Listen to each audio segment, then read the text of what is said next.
Saúdo a todos com a paz e a graça da parte do nosso Senhor e Salvador Jesus Cristo.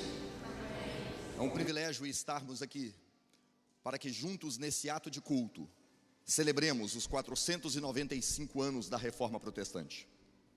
Nesse início de culto, quero convidar os amados irmãos a abrirem as Sagradas Escrituras no Salmo 119, versículo de número 105, o maior de todos os salmos, para falar da maior de todas as coisas, as Sagradas Escrituras, a Palavra de Deus. Salmo de número 119, versículo de número 105.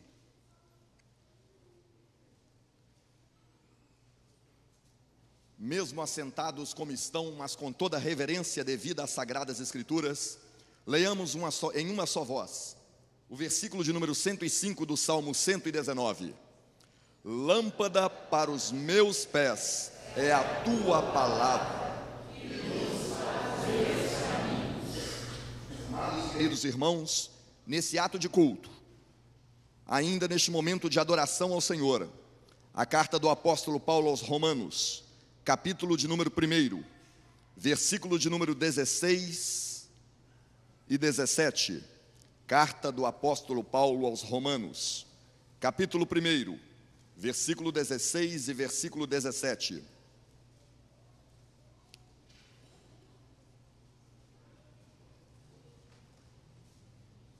Nos declara ainda acerca das Sagradas Escrituras: pois não me envergonho do Evangelho, porque é o poder de Deus para a salvação de todo aquele que crê, primeiro do judeu e também do grego, visto que a justiça de Deus se revela no Evangelho, de fé em fé, como está escrito, todos nós: o justo viverá por fé.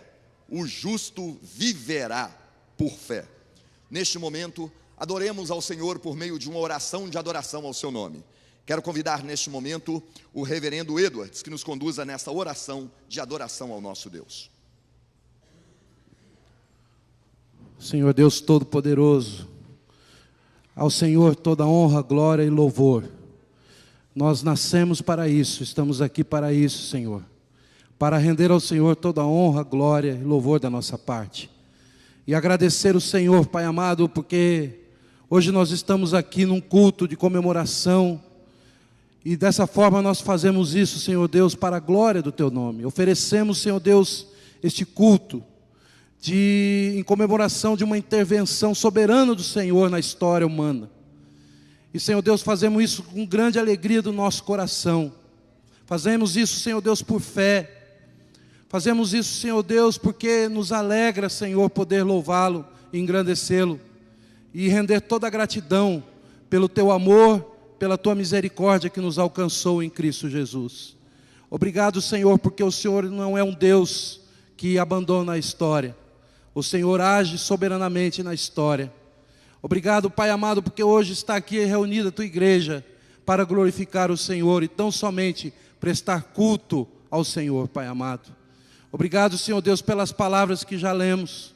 Nós Te adoramos, nós Te glorificamos, Senhor, e rogamos que fale poderosamente aos nossos corações nessa noite, no nome de Jesus. Amém, Deus. Fonte da celeste vida, manifesta o Teu poder, vivifica os sem alento e faz os mortos renascer. E no 350 do Novo Cântico, vamos nos colocar em pé para cantar a palavra da vida. 350.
A igreja pode assentar-se.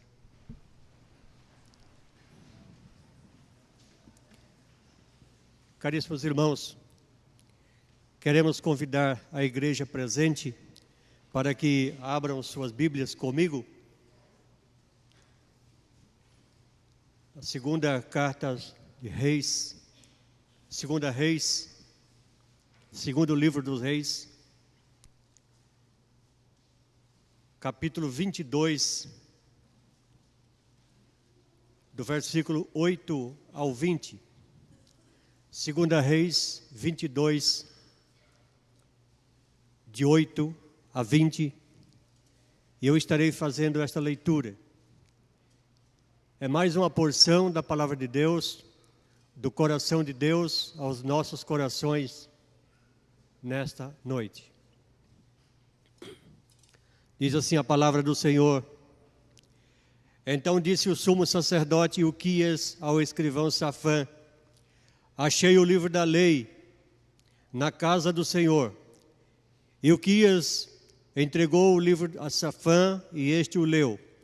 Então o escrivão Safã veio ter com ele e lhe deu relatório dizendo: Teus servos contaram o dinheiro que se achou na casa e o entregaram nas mãos dos que dirigem a obra e têm a seu cargo a casa do Senhor.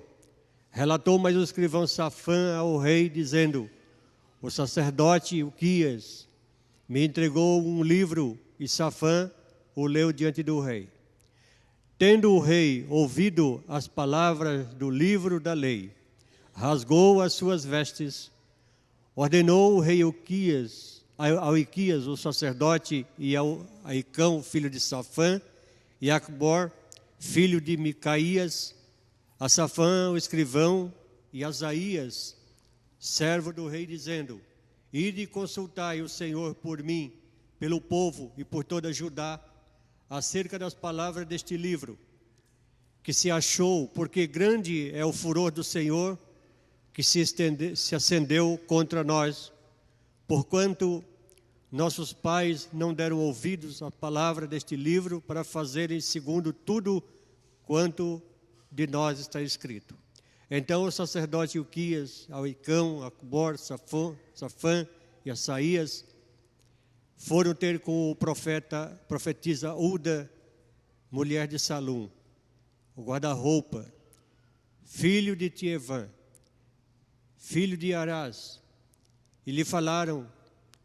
Ela habitava na cidade baixa de Jerusalém.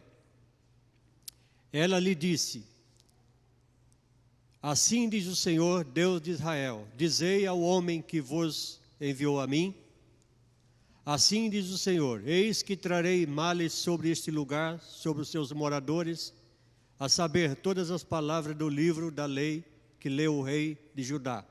Visto que me deixaram e queimaram incenso a outros deuses para me provocarem a ira, com todas as obras das suas mãos, o meu furor se acendeu contra este lugar e não se apagará.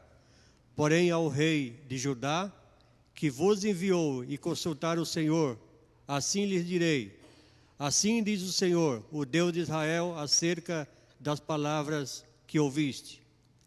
Porquanto o teu coração se enterneceu e se humilhou perante o Senhor, quanto ouviste o que falei contra este lugar e contra os seus moradores, que seriam para assolação e para maldição, e rasgaste as tuas vestes e choraste perante mim, também eu te ouvi, diz o Senhor. Pelo que eis que eu te reunirei a teus pais, e tu serás recolhido em paz à tua sepultura. E os teus olhos não verão este mal que hei de trazer sobre este lugar. Então levaram eles ao rei esta resposta. A palavra do Senhor aos nossos corações nesta noite. Meus queridos irmãos, esta porção da palavra de Deus, ela traz à nossa memória o momento em que Deus estava avisando o seu povo por causa das suas transgressões e que Deus estaria trazendo males. Então, meus irmãos, Deus o nosso Deus é um Deus que fala e que se faz ser entendido, e que sempre Ele se comunica, avisa com antecedência todas as coisas, e conclama ao arrependimento.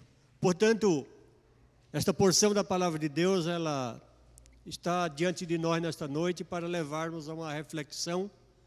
E neste momento nós estaremos baixando a nossa cabeça e elevando o nosso pensamento ao trono da graça, colocando diante do Senhor as nossas vidas em um momento de oração silenciosa de confissão.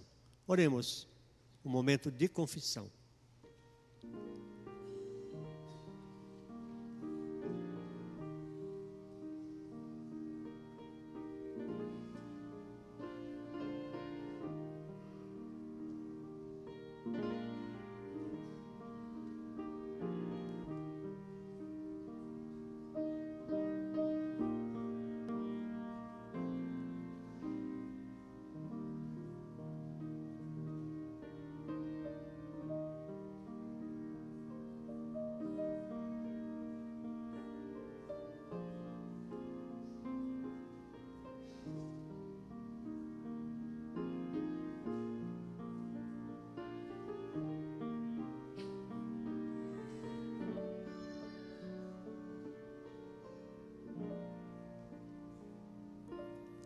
Direi ao mundo que sou crente, não me envergonho de o dizer.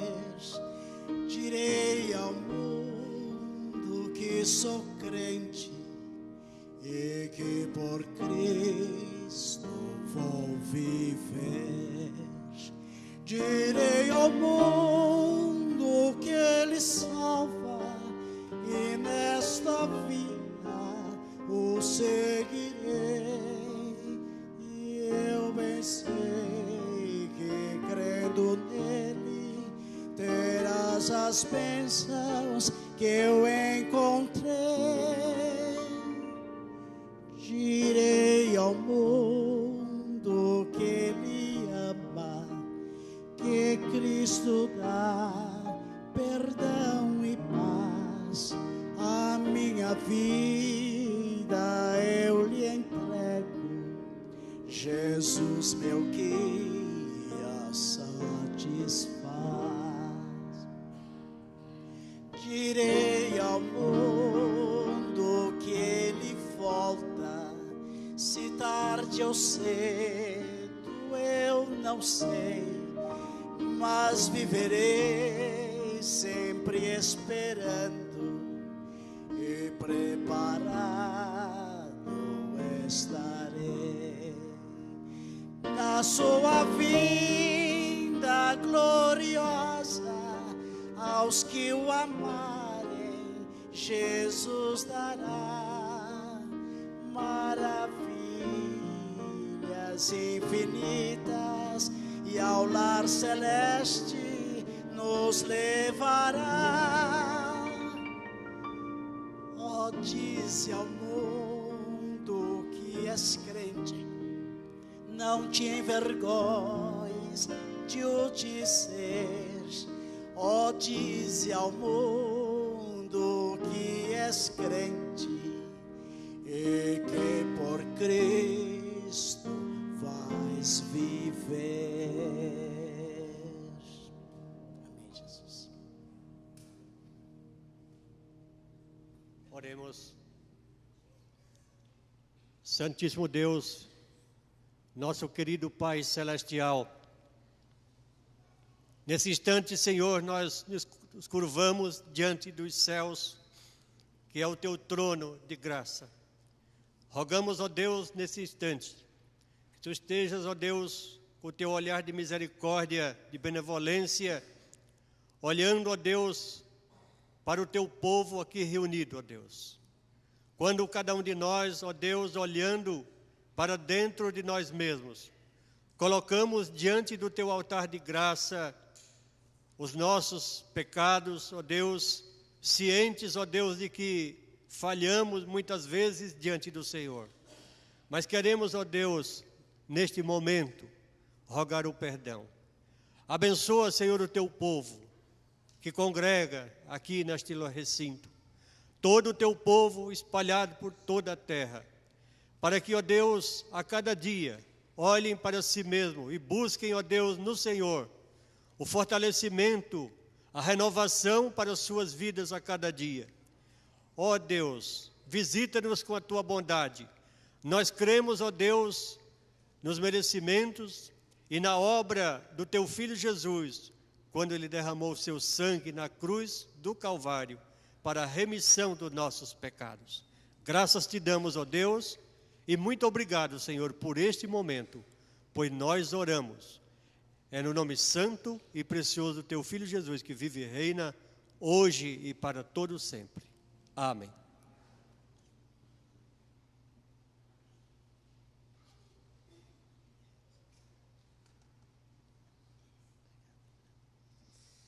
Meus irmãos, é bom estarmos aqui neste culto, onde nós comemoramos os 495 anos da Reforma Protestante do século XVI. Estava esses dias no Congresso da Fiel e um dos preletores ali, o Paul Washer, estava dizendo que um dos grandes desafios da igreja brasileira hoje é conhecer a história da igreja, porque muitas igrejas novas têm surgido e por não conhecer a história da igreja, acham que estão descobrindo coisas novas. E se for ler a história da igreja, vai ver que estas coisas já foram contempladas e discutidas ao longo da história da igreja. Então nós vamos passar rapidamente um perfil histórico aqui para os irmãos verem. Então Gustavo vai passar aí para nós. Vamos começar desta fala de Jesus: edificarei a minha igreja. Todo mundo conhece bem esse texto, vamos falar juntos? Edificarei a minha igreja. Vamos passar rapidinho um histórico assim da igreja de Cristo desde os primórdios. Vai ser rápido porque o nosso tempo aqui não podemos dilatar demais, tá bom? Além do plano da salvação em Cristo, Deus incluiu também uma organização para reunir e congregar o seu povo. Lá no Antigo Testamento, esta organização começou na família. A igreja sobreviveu na família dos patriarcas.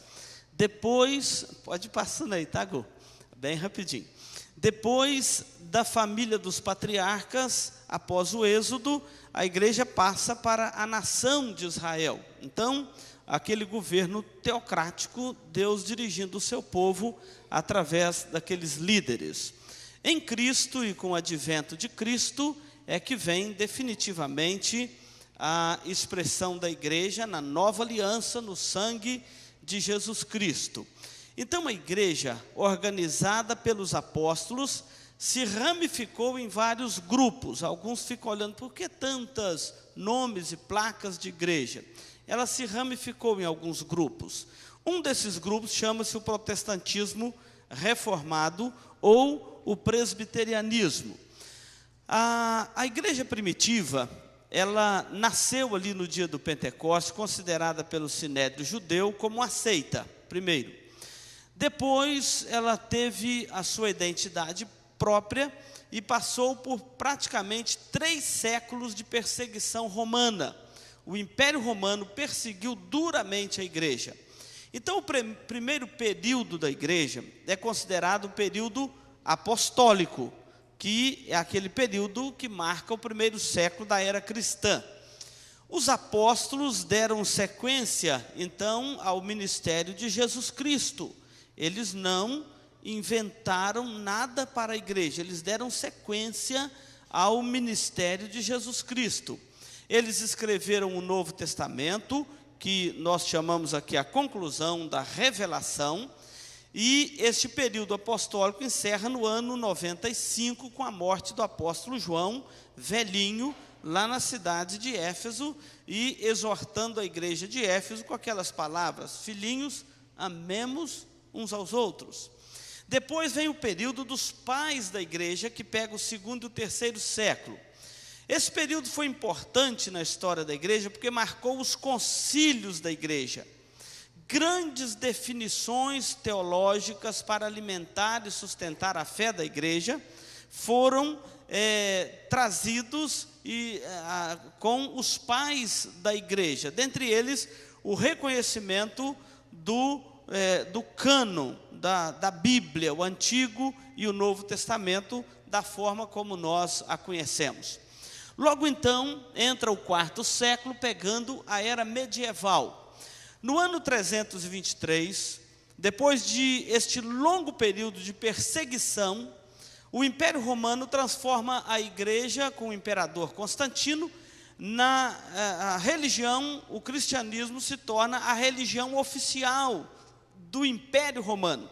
Era uma tentativa de Constantino de unificar o império com uma só lei, uma só moeda, uma só cidadania e uma só religião.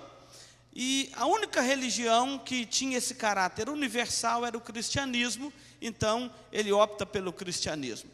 A partir deste momento, Constantino, reconhecendo o cristianismo como a religião oficial do império, entra também um processo de degeneração do evangelho, porque as pessoas passaram a se tornar cristãos sem experimentar o processo da conversão. Então, algumas aberrações começaram a penetrar do paganismo no meio da igreja. Vamos destacar algumas.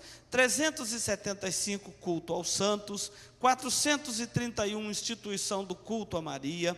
503, instituição da doutrina do purgatório. 783, adoração de imagens e relíquias. 1090, o rosário. 1229, foi a pior das iniciativas de Roma. Proibiu a leitura da Bíblia, da palavra de Deus. Além destes desvios, a corrupção, a imoralidade do clero descaracterizaram a igreja cristã e criou uma grande revolta no rebanho. E começou então uma aspiração por uma reforma da igreja para que ela voltasse às suas origens, lá no cristianismo da igreja primitiva. O ano 1300, então, ele inicia com um nacionalismo no mundo ocidental. Cada nação quis organizar a sua igreja nacional. E surgiram, então, os precursores da reforma. Mas eles não conseguiram abolir o legalismo, não descobriram propriamente a doutrina da graça de Deus. Alguns nomes precisam ser destacados desse período dos pré-reformadores. John Wycliffe, que viveu do ano 1329 a 1415, depois de 30 anos dele morto, ele foi condenado pela Inquisição, foi desenterrado, seus ossos foram queimados, juntamente com seus livros, para mostrar o repúdio para com a pregação de John Wycliffe. Além de Wycliffe, o John Hus, que ele nasce no ano de 1373 e condenado e queimado também pela Inquisição em 1415. A razão é porque eles começaram a traduzir porções da Bíblia e trazer o Evangelho e a pregação do Evangelho ao povo, destonando daquilo que era a tradição já da igreja nesse período. E outro elemento importante é o Savonarola, que o Savonarola ele vive de 1452 a 1498 e também é executado neste ano de 1498. Nesse período houveram algumas traduções das escrituras para as línguas locais e as obras humanistas despertaram uma inquietação no coração do povo. Então nós vamos apresentar rapidamente aqui as causas da reforma. A primeira delas, a situação em que, então, nós já vimos nos slides anteriores, em que se aderiu à Igreja Católica no período medieval. A segunda foi a insatisfação política e religiosa dos povos europeus.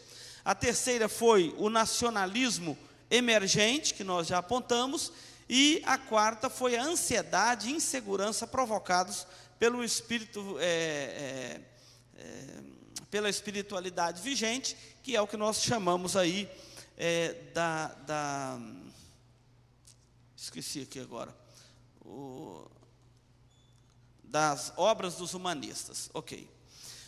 Seguindo os nossos slides, nem estou olhando, que eu estou confiando aí na habilidade lá do nosso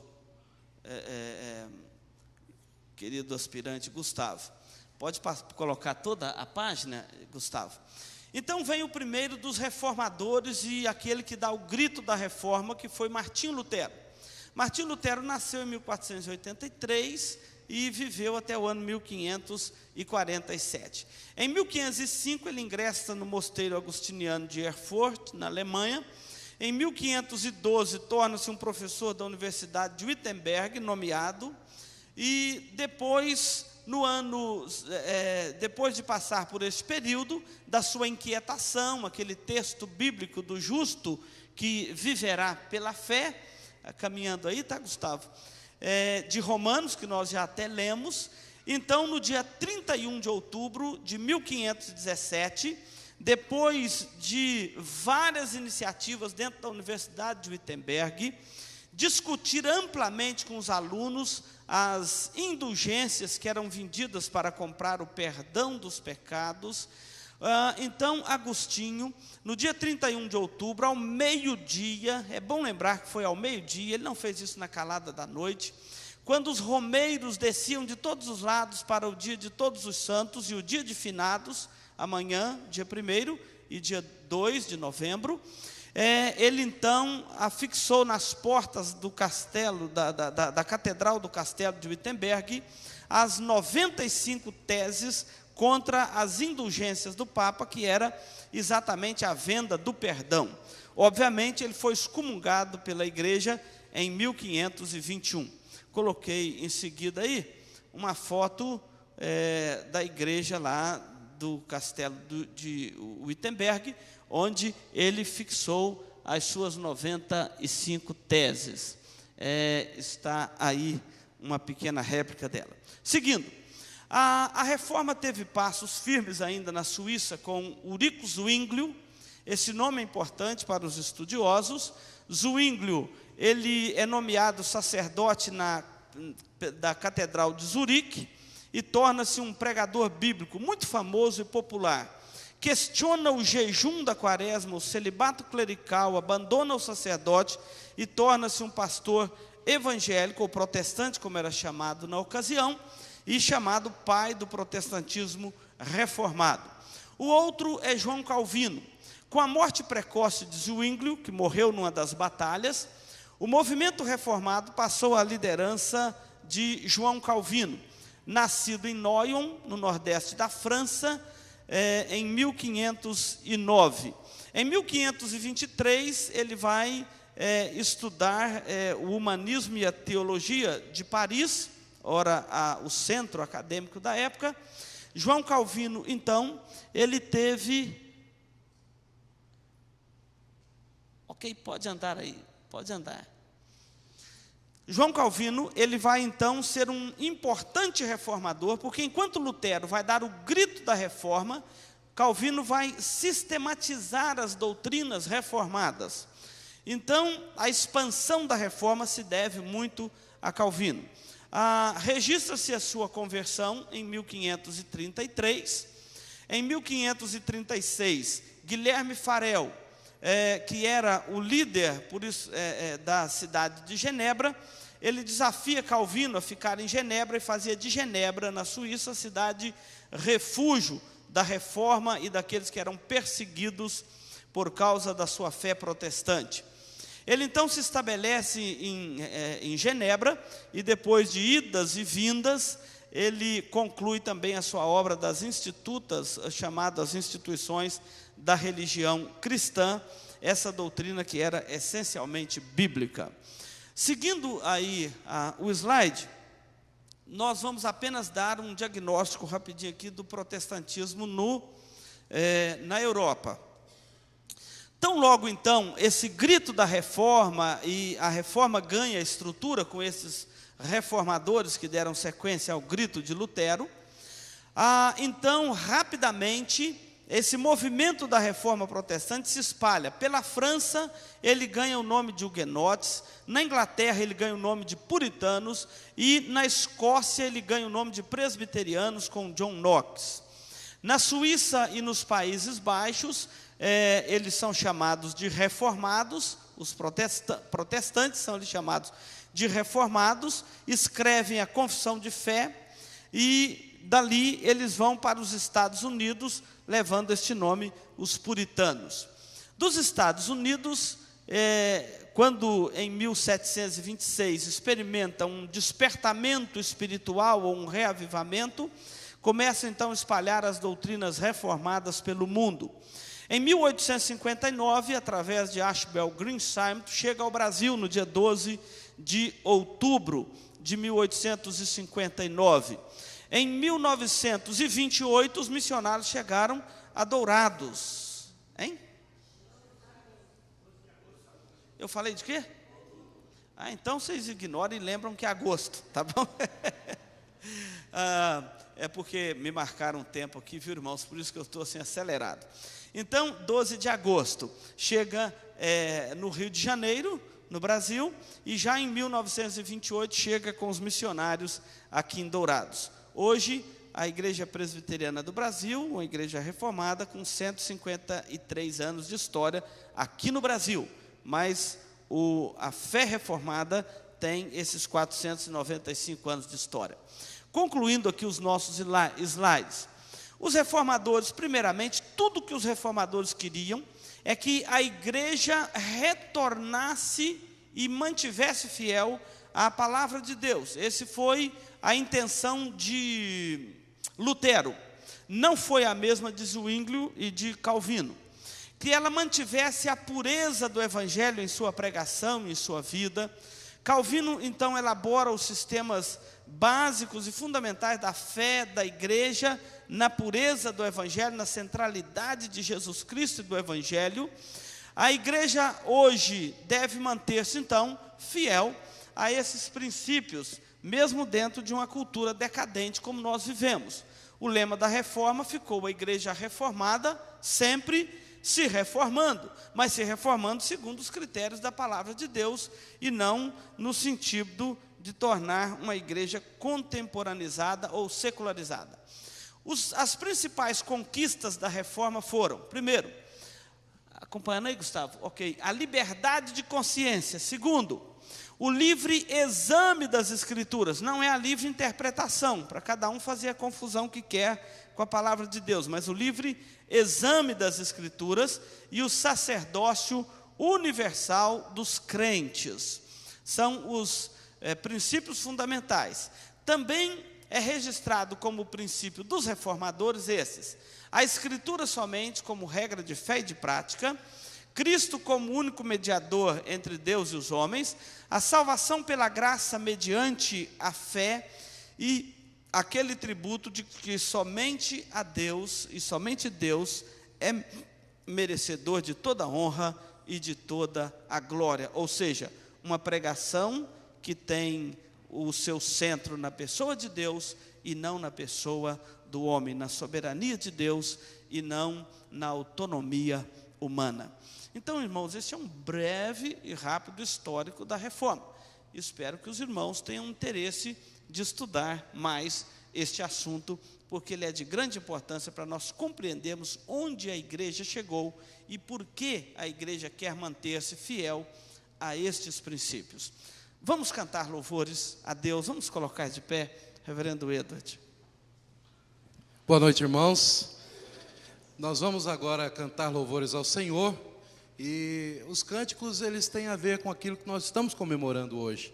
E esse primeiro cântico, ele vai nos ensinar a respeito de também alguns fundamentos da graça, fundamentos e ensinamentos da reforma protestante. Especificamente os 5 pontos do calvinismo, também chamado pelo Steven Lawson de fundamentos da graça. Esse cântico, ele resume esses ensinamentos. E é um cântico que a maioria de vocês, eu creio que ainda não conhece. Nós vamos estar ensinando para a igreja um cântico bem simples, mas muito profundo, com uma letra muito profunda, vai falar muito aos nossos corações. Ele chama-se Escolhido pela Graça. Vamos cantar.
Bíblia que está no Salmo 119, versículo 105. Amém?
Eu creio que essa todos conhecem. Então vamos cantar com alegria e entusiasmo, lembrando que o louvor é para Deus. As palmas.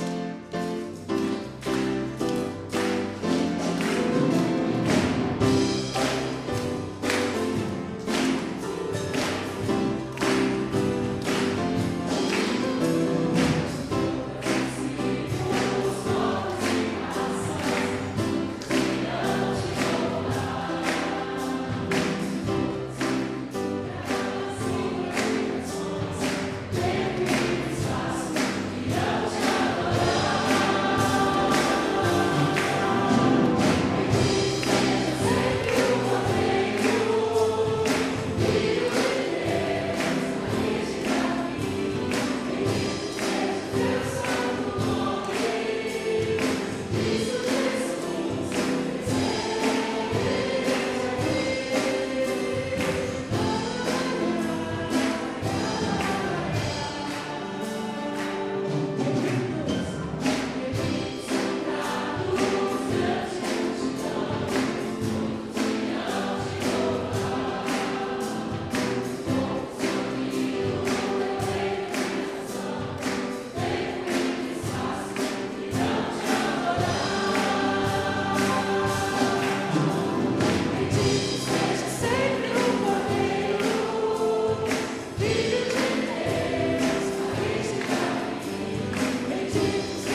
Senhor Jesus, obrigada pela Tua presença aqui em nosso meio, ó Pai. Que o Senhor venha estar com as nossas vidas, que possamos sempre estar Te buscando, Te engrandecendo, ó Pai. Derrame Sua bênção sobre cada vida aqui essa noite. E obrigado por tudo que o Senhor tem feito, em nome de Jesus, amém. A igreja pode se sentar.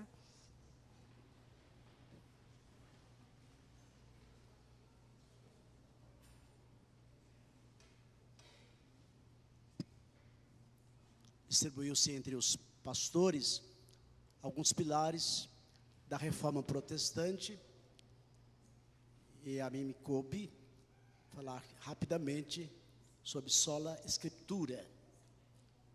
Toda a escritura é inspirada por Deus e útil para o ensino, para a repreensão, para a correção, para a educação da justiça, a fim de que o homem de Deus seja perfeito e perfeitamente habilitado para toda boa obra. É sabido que o movimento de reforma teve por parte de muitos interesses políticos, interesses econômicos, revolta contra o monopólio de propriedades da igreja medieval. Mas a reforma, tal como uma efusão do Espírito de Deus, tal como um Pentecoste na Europa, é o que nós celebramos nesta data. Um movimento resultado de corações piedosos, que desejavam o retorno da igreja à simplicidade do Evangelho, que desejava a eliminação de elementos pagãos e supersticiosos, que desejavam banir a imoralidade clerical. Os reformadores queriam fazer do cristianismo uma força contra a iniquidade, contra as injustiças. E para isso era necessário a reintegração das escrituras sagradas, por sua posição de autoridade suprema e permanente como a guia única de fé e de prática. A igreja medieval nunca negou a autoridade da Bíblia, mas limitou a sua interpretação aos pais da igreja, e a leitura foi desencorajada aos fiéis. Por quê? Porque a leitura não ia de encontro aos ideais medievais. Para os teólogos da época, a Bíblia não passava de um repositório de verdades doutrinárias, mas também de preconceitos morais. Para os reformadores, não era a igreja que validava as Escrituras, mas as Escrituras, e somente as Escrituras, eram infalíveis, e que a palavra da igreja, absolutamente falível. A Escritura era para quem se devia apelar em última instância. E nós, protestantes reformados, sabemos que a Escritura Sagrada é um estímulo tão eficaz à fé, tão eficaz à santidade, e é onde adquirimos o conhecimento de Deus, a revelação de Deus, e nos tornamos participantes da comunhão bendita de Deus e o seu povo. E continuamos sustentando em nossa confissão de fé, ainda que os elementos da natureza revelam o poder, a sabedoria, a ordem de Deus, somente as Escrituras revelam a absoluta vontade de Deus e o plano de salvação para os eleitos do Senhor. Só a Escritura. Cremos, sustentamos e confessamos. A Escritura Sagrada, Velho e Novo Testamento, é a única regra de fé e prática. Amém. Meus irmãos, nós estamos passando esses solas da reforma à igreja, porque aqui está um resumo daquilo que nós cremos e onde nós devemos alicerçar a nossa fé. Atos capítulo 4, o versículo 12, se você puder abrir aí, nós vamos falar sobre o segundo sola da reforma, que é solus Christus. Isso quer dizer somente Jesus Cristo é o Salvador do homem. Só há salvação na pessoa de Jesus Cristo, ou seja, fora de Cristo não há salvação. Atos 4:12, eu queria que a igreja lesse comigo, vamos ler? E não há salvação em nenhum outro, porque abaixo do céu não existe nenhum outro nome dado entre os homens, pelo qual importa que sejamos salvos.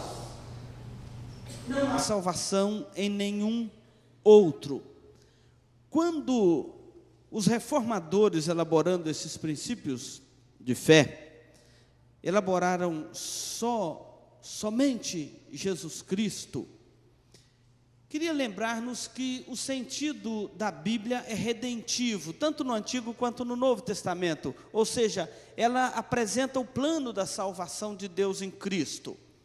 Logo, se o foco da Bíblia é a redenção do homem, então Cristo é a figura central da Bíblia, tanto no Antigo quanto no Novo Testamento. Cristo é a figura central. Pelas Escrituras, conforme acabou de ser colocado, nós somos levados a apegar a Cristo somente para a salvação da nossa vida. Quem se apega a Cristo e algo mais para a sua salvação, está negando o espírito central do Evangelho, a verdade central do Evangelho, que é somente Jesus Cristo que salva. Jesus acusou os intérpretes da lei dos seus dias por não encontrá-lo nas Escrituras. Ele diz: examinais as Escrituras, porque julgais ter nelas o poder de Deus, e são elas mesmas que testificam de mim, contudo não quereis vir a mim para terdes vida. João 5, 39 e 40. Após a ressurreição, Jesus também retruca os discípulos do caminho de Emaús, dizendo: honestos e tardos de coração, para entender tudo que as Escrituras diz a respeito do Messias, ou seja, a respeito dele mesmo, pegando por Moisés, passando pelos profetas, discorreu as Escrituras a respeito do Cristo, a ponto daqueles moços falar assim: porventura não nos ardia o coração, quando ele nos falava das coisas a respeito do Messias? Então, quando afirmamos somente Jesus Cristo, é porque durante o período da Idade Média, Roma tornou Cristo obscurecido de várias formas. Uma das formas foi por causa do sacerdotismo. O clero ficou como mediador entre Deus e os homens, junto com a igreja, tomando o lugar de Jesus Cristo e obscurecendo Cristo na mente da igreja. Além disto, vieram outros apegos no lugar de Cristo, como objetos sagrados, culto aos santos, as indulgências como forma de comprar o perdão de Deus, ou seja, uma teologia centrada no homem. A reforma trouxe então: só Cristo salva, diziam os reformadores. Quando nós afirmamos só Cristo, e a igreja deve reafirmar isto hoje, significa reafirmar a perfeição do sacrifício de Jesus Cristo para a nossa salvação.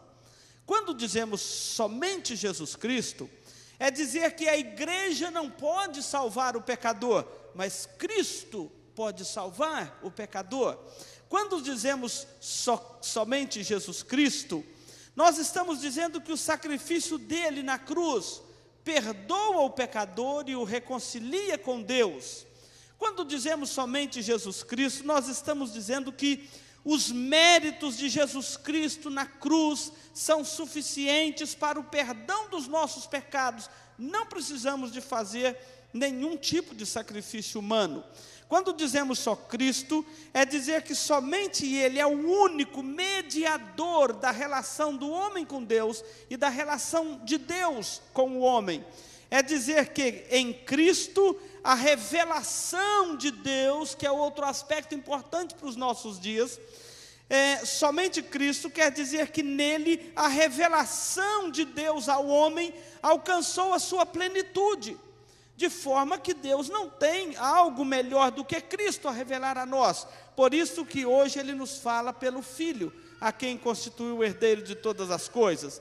Dizer só Cristo é dizer que Cristo é o Senhor absoluto do céu e da terra e o herdeiro de todas as coisas. Tudo converge nele, que nele está a plenitude da divindade, que nele está o centro da história humana, que Ele reina soberanamente na igreja e em toda a obra da criação, que Ele voltará em glória para consumar o seu reino, e o seu reinado jamais terá fim, e que todo joelho naquele dia se dobrará, e toda língua confessará que somente Jesus Cristo é Senhor.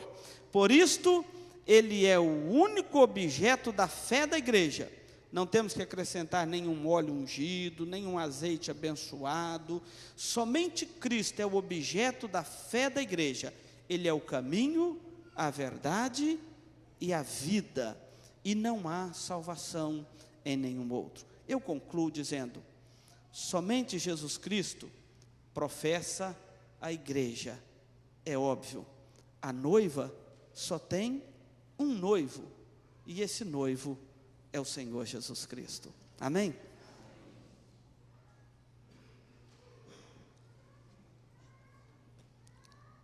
Sola Escritura, solos Cristo. Só a Escritura como aprendemos e somente Cristo. Portanto agora, sola gratia, só a graça de Deus. Falar da graça é descortinar o pior do homem e o melhor de Deus. Falar da graça é verbalizar e trazer às nossas mentes a verdade absoluta e plena que fomos resgatados da ira divina. Falar da graça é a consciência de que mortos foram trazidos à vida. Graça alcançou aqueles que andavam a passos largos para o inferno e foram conduzidos aos céus pelos méritos de Jesus. Pela graça estamos aqui nesta noite. Pela graça comemoramos e celebramos os 495 anos da Reforma Protestante. Conforme declarou Agostinho, a graça de Deus não encontra homens aptos para a salvação, mas torna-os aptos a recebê-la pelos méritos de Jesus. E para mim o texto-chave da graça de Deus encontra-se em Efésios, capítulo 2, versículo de 1 a 10, que o Gustavo irá projetar para a igreja acompanhar comigo a leitura neste momento. Ele vos deu vida, estando vós mortos nos vossos delitos e pecados, nos quais andastes outrora, segundo o curso deste mundo, segundo o príncipe da potestade do ar, do espírito que agora atua nos filhos da desobediência, entre os quais também todos nós andamos outrora, segundo as inclinações da nossa carne, fazendo a vontade da carne e dos pensamentos, e éramos, por natureza, filhos da ira, como também os demais. Mas Deus, sendo rico em misericórdia, por causa do grande amor com que nos amou, e estando nós mortos em nossos delitos, nos deu vida juntamente com Cristo. Pela graça sois salvos, e juntamente com Ele nos ressuscitou e nos fez assentar nos lugares celestiais em Cristo Jesus, para mostrar nos séculos vindouros a suprema riqueza da sua graça em bondade para conosco em Cristo Jesus. Porque pela graça sois salvos mediante a fé. Isso não vem de vós, é dom de Deus, não de obras, para que ninguém se glorie, pois somos feitura dele, criados em Cristo Jesus, para boas obras, os quais Deus de antemão preparou para que andássemos nela. Sola gratia, pode passar, Gustavo. Só a graça de Deus. O texto que nós acabamos de ler nos apresenta de maneira inexorável que a graça de Deus em Cristo Jesus é única, somente ela, e é a causa eficaz da nossa salvação.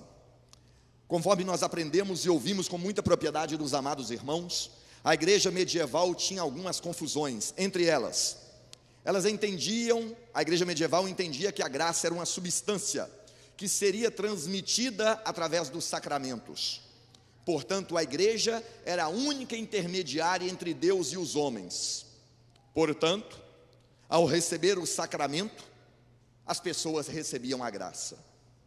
Segundo equívoco, a necessidade das boas obras para alcançar a salvação. Para eles, a graça levava à salvação porque ela favorecia ou auxiliava nas boas obras. Neste contexto, a igreja romana estava vendendo o perdão, a indulgência, para a construção da Catedral de São Pedro em Roma. Nesse contexto, o Senhor dos céus e da terra, o Senhor da história e do tempo, levantou homens que foram os reformadores, e esses declararam que graça era o favor de Deus aos pecadores, que graça era um feito de Deus em nós, que o pecador, sendo declarado justo em um ato de justificação, unicamente pelos méritos de Jesus Cristo, nosso Senhor. A graça é como se fosse um anel de ouro, e Cristo é o brilhante que nesta joia reluz. Meus amados e meus queridos irmãos, Efésios 1 nos diz: Ele vos deu vida, estando vós mortos em vossos delitos e pecados. A graça é o favor de Deus para os mortos e perdidos no pecado. Esta era a minha condição, esta era a tua condição, porque a doutrina da graça humilha o homem sem degradá-lo, mas também a doutrina da graça exalta o homem sem deixá-lo orgulhoso. Infelizmente, em nossos dias, nós temos encontrado a falsa confiança que enche o mundo evangélico. Encontramos desde o evangelho da autoestima até o evangelho da prosperidade. Sabe por quê? Porque cadáveres transformaram o evangelho de Jesus Cristo no produto vendável e transformaram pecadores em consumidores. Mas existem os remanescentes fiéis, existe um povo santo, existe um povo oriundo da reforma protestante que compreende sola Escritura, solus Christus e sola gratia. Portanto, neste momento eu convido a esses remanescentes, a esse povo, a ler em uma só voz estas verdades que estão nesta hora projetadas. Leiamos em uma só voz. Confessamos que espiritualmente estávamos mortos em nossos delitos e pecados, e nada poderíamos fazer para cooperar com a graça regeneradora, pois a gloriosa salvação não é em nenhum sentido obra humana, mas unicamente pela graça, mediante a fé, somos salvos. Senhor nosso Deus, com sua graça não nos sentimos culpados, com sua direção não nos sentimos confusos, e por sua soberania não sentimos medo, e preferimos uma gota da tua graça do que um mar de dádivas, e somente a graça do Senhor nos basta, só a graça.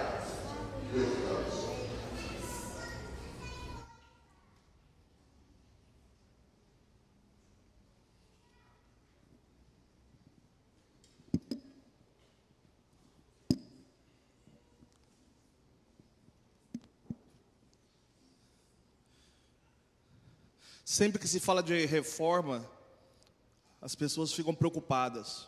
Muitos já reformaram sua casa, algum cômodo, a vida.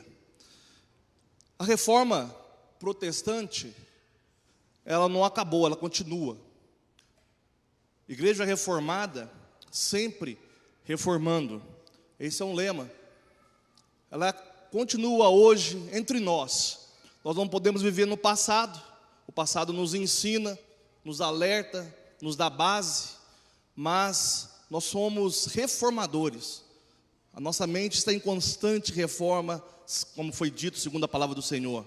E nesse momento, nós vamos falar sola fide, só a fé.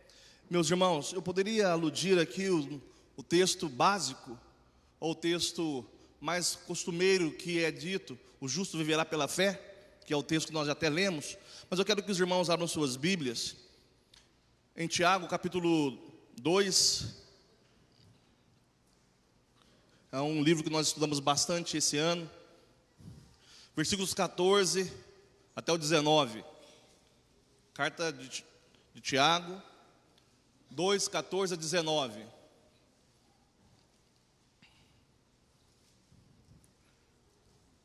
Meus irmãos, qual o proveito se alguém disser que tem fé, mas não tiver obras? Por acaso, semelhantemente, fé salvá-lo? Acaso semelhante fé salvá-lo? Se um irmão ou irmã estiverem carecidos de roupa e necessitados do alimento cotidiano, e qualquer dentre vós lhe disser, ide em paz, aquecei-vos e fartai-vos, sem contudo lhes dar o necessário para o corpo, qual o proveito disso? Assim também a fé, se não tiver obras, por si só está morta. Mas alguém dirá, tu tens fé e eu tenho obras. Mostra-me essa tua fé sem as obras, e eu com obras te mostrarei a minha fé. Crês tu que Deus é um só? Fazes bem, até os demônios creem e tremem. Meus irmãos, minhas irmãs, creio que quando da reforma protestante, do evento de 495 anos atrás, havia uma preocupação com as obras. Com as obras. A igreja estava vivendo de obras. Pessoas construíam templos, doavam grandes espaços, terras para a igreja, acreditando que fazendo isso, eles estariam conseguindo o céu, estariam conseguindo o favor de Deus, o favor da igreja, perdão dos seus pecados. Quando olho para 495 anos atrás e olho para hoje, para a igreja reformada sempre reformando, para a igreja dita evangélica que nós vivemos, que diferença está tendo? De uma maneira geral. Até hoje as pessoas, de uma certa maneira, estão equivocadas a respeito da sola fide. Não tenho fé e pronto, acabou. Enquanto que a fé está relacionada também com obras. Não é só as obras, mas fé e obras andam juntas. Por isso que essa carta foi tão difícil de entrar no cânon do Novo Testamento, porque muitos falavam, olha, Tiago está equivocado, ele está dando mais valor a obras do que a fé. Não, e eu vou mostrar para vocês que não.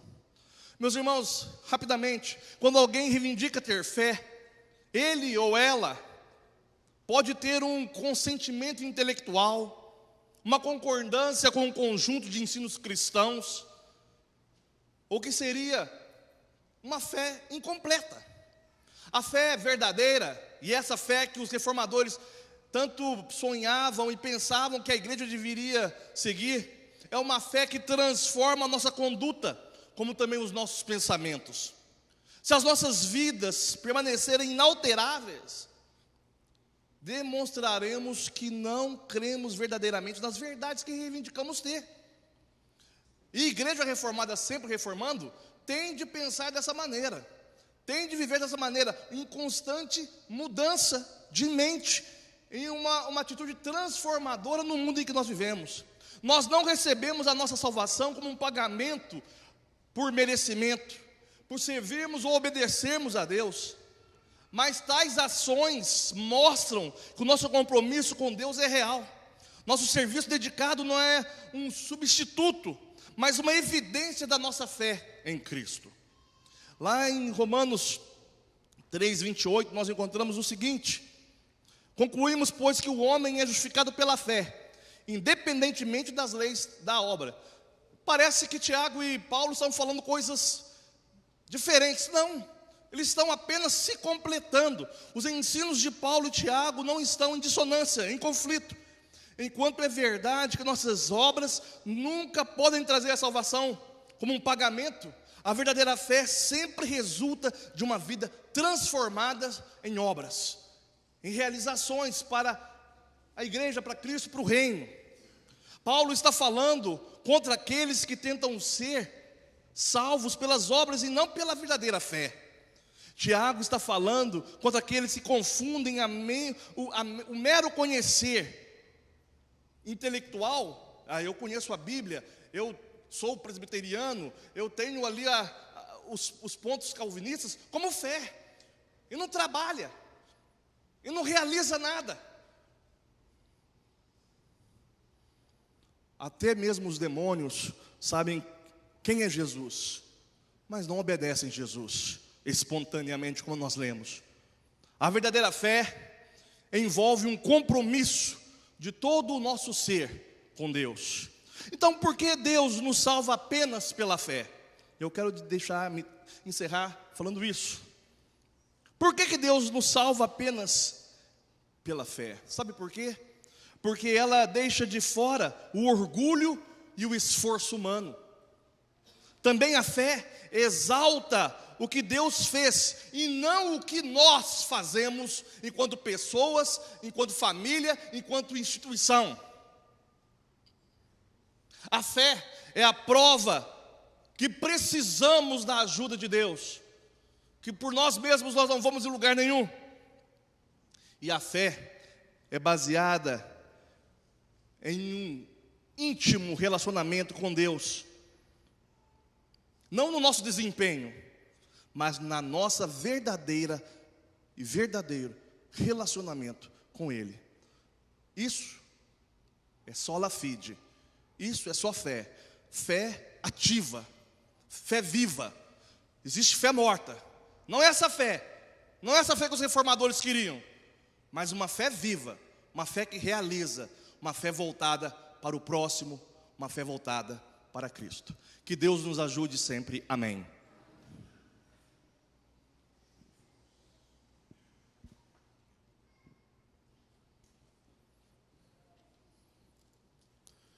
Queridos, tudo que nós ouvimos nesses dias, nesse dia, nessa noite,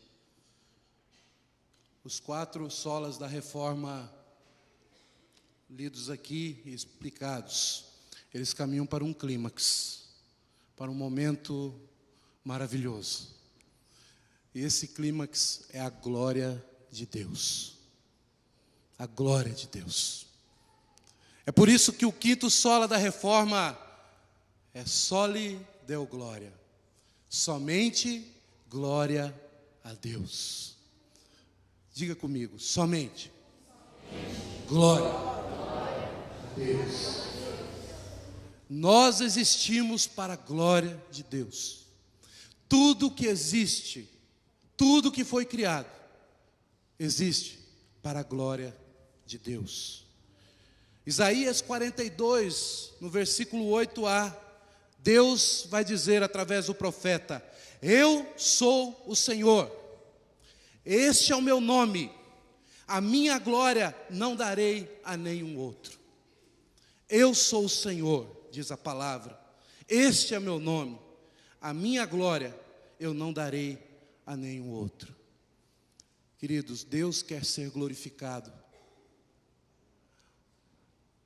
O salmista, do Salmo 19, diz que os céus proclamam a glória de Deus e o firmamento as obras de suas mãos. Eu e você também fomos criados para a sua glória. Em Isaías 42 também, aliás 43, a partir do versículo 6, Deus diz através do profeta: direi ao norte, entrega, e ao sul não retenhas. Trazei meus filhos de longe, minhas filhas das extremidades da terra, a todos os que são chamados pelo meu nome, e que os criei para a minha glória, e formei e fiz. A primeira pergunta do Catecismo de Westminster, do Catecismo Maior, diz assim: qual é o fim supremo e principal do homem? Resposta: o fim supremo e principal do homem é glorificar a Deus e gozá-lo para sempre.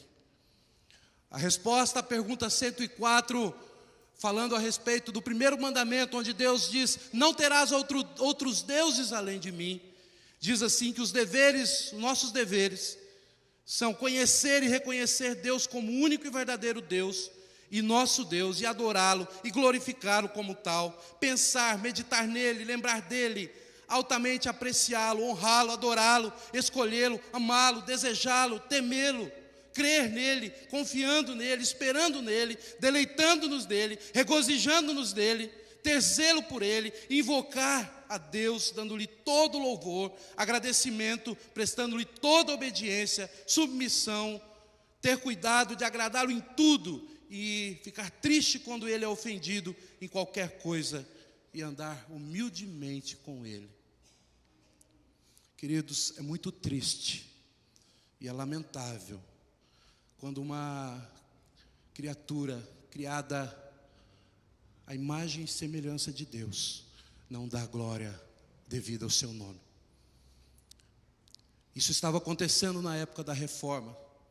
A glória de Deus, assim como o pastor falou que o nome de Cristo estava sendo obscurecido, também o ensinamento sobre a glória de Deus estava obscurecido. E pessoas estavam tomando o lugar de Deus no culto.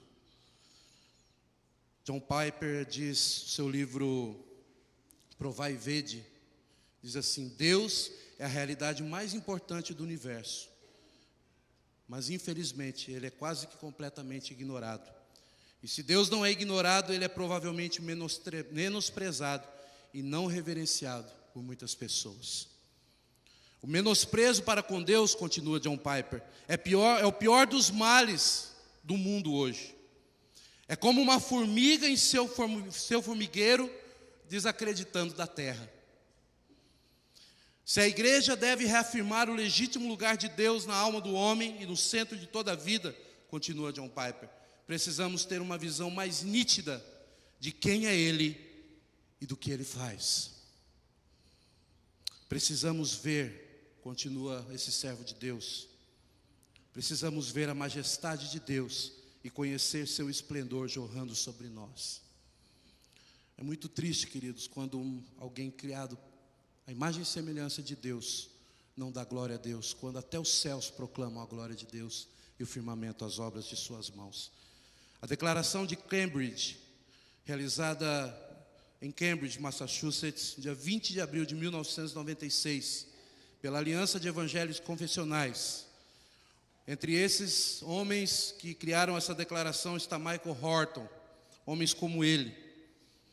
Eles fizeram a seguinte declaração: a perda da centralidade de Deus na vida da igreja de hoje é comum e lamentável. É essa perda que nos permite transformar o culto em entretenimento, a pregação do evangelho em marketing, transformar o crer em técnica, transformar o ser bom em sentir-se bem, transformar a fidelidade em ser bem-sucedido. Ele continua dizendo: Deus não existe para satisfazer as ambições humanas, os desejos, os apetites de consumo ou os nossos interesses espirituais particulares. Precisamos nos focalizar em Deus, em nossa adoração, e não em satisfazer nossas próprias necessidades. Deus é soberano no culto, não nós. Nossa preocupação precisa estar no reino de Deus, não em nossos próprios impérios, popularidade ou êxito.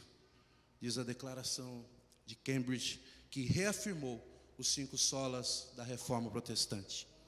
Queridos, o nosso fim supremo é glorificar a Deus. E eu gostaria de ler e pedir para que você repetisse comigo essa reafirmação da glória de Deus nessa declaração, que diz o seguinte: repita comigo: reafirmamos que como a salvação é de Deus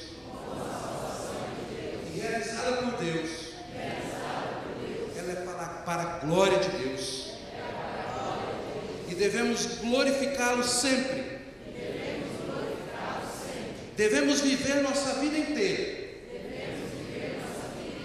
perante a face de Deus, sob a autoridade de Deus e para a sua glória somente. Aleluia.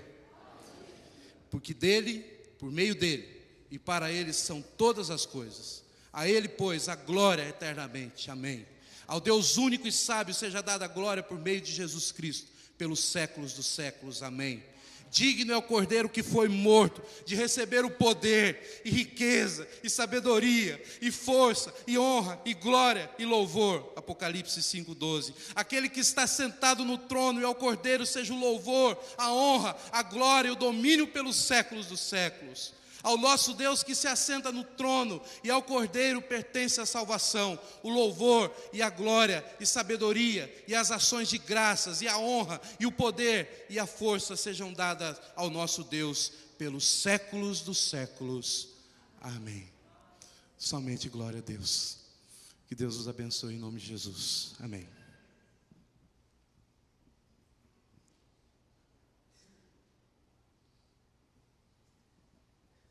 Meus irmãos, depois de ouvirmos aí esses solas da reforma, sola Escritura, solos Christus, sola Gracia, sola Fides, soli Deo Glória, reafirmamos então esta pureza do Evangelho, e nela nós precisamos de nos firmar mais e mais nesses dias confusos. Vamos ficar de pé para nós orarmos ao Senhor. Eu quero pedir ao reverendo Cícero que venha aqui à frente para orar, fazer essa oração. E depois dessa oração nós vamos cantar com alegria o hino do reformador Martinho Lutero, né? Então vocês continuem de pé para cantarmos com alegria o hino do reformador Martinho Lutero.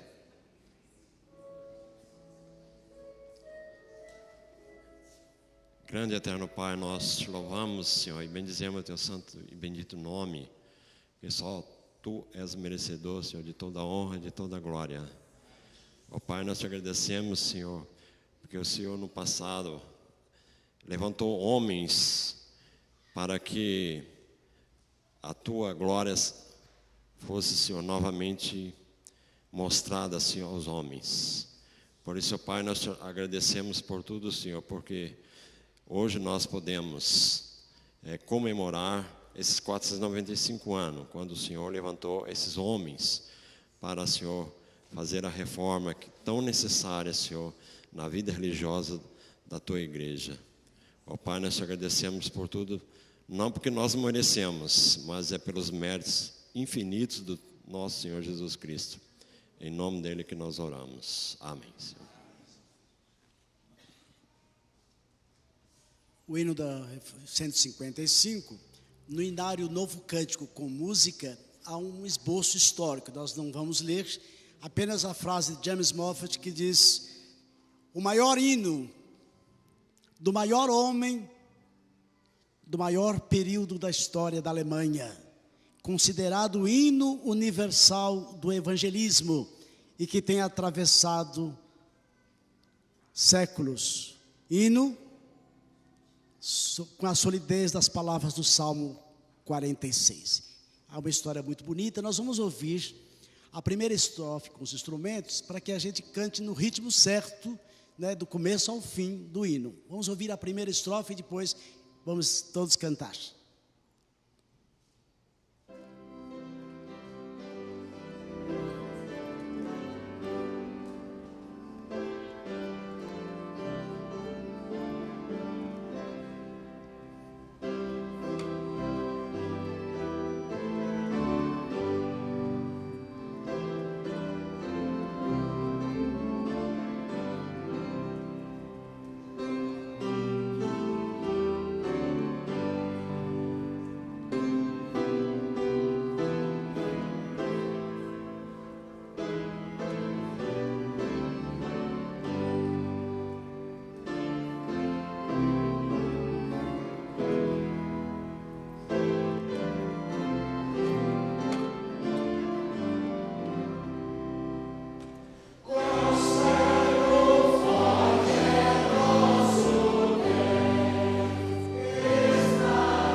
Nós vamos encerrar este momento gostoso de culto a Deus, lembrando essas verdades tão claras do Evangelho.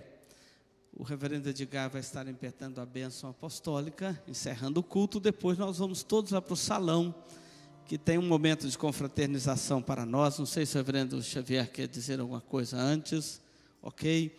Mas nós louvamos a Deus pelas nossas igrejas aqui reunidas, para juntos celebrarmos este momento de gratidão e devoção a Deus, o aniversário da Reforma Protestante do século XVI.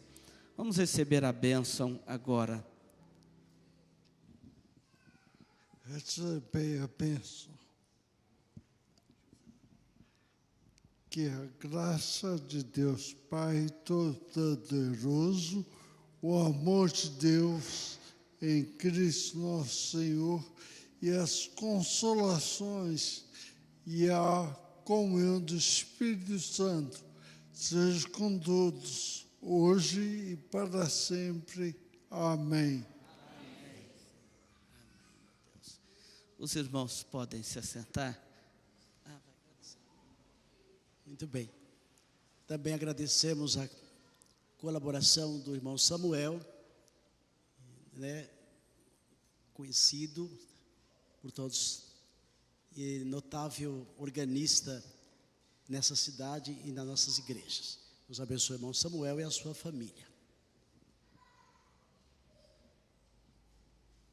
Enquanto então nos despedimos para o salão social, aproveitando este momento do encerramento de culto, para conclamar os colegas do Sagrado Ministério, todos os pastores aqui representados do Presbitério de Dourados e a juventude da nossa igreja, a estarem orando em favor do Congresso da Federação de Mocidade, que realizar-se-á nos dias 24 e 25 de novembro.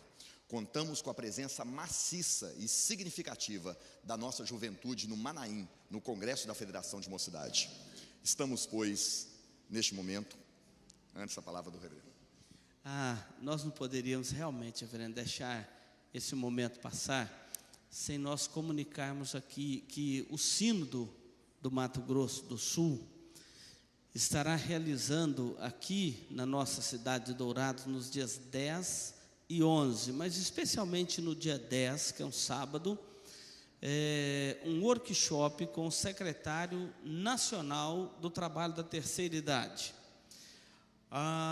Então, todos estão convidados para este evento. Na vida a gente só tem duas opções. Eu tenho brincado aqui com a igreja: ou a gente envelhece ou a gente morre, né? Então não tem muita opção, né? Então são as duas. E ele vai tratar sobre o envelhecimento. Eu acho que é um assunto que interessa para todos nós. Então, a partir das 8 da manhã nós vamos ter os workshop e todos estão convidados.